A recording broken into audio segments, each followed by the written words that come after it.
First ఇలా ఉడికించుకోవాలండి. ఉడికాక కంపల్సరీ ఇలా ఫిల్టర్ చేసుకోవాలండి, ఎందుకంటే చాలా చాలా చెత్త ఉంటుంది.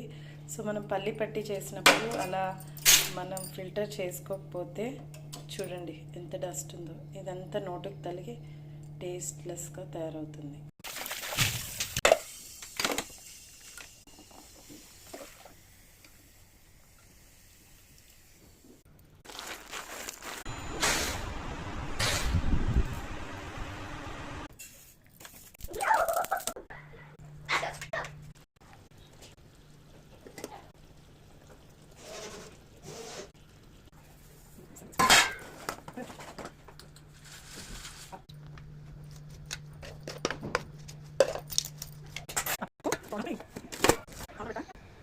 టేస్టీ ఉంది, మీరు కూడా ట్రై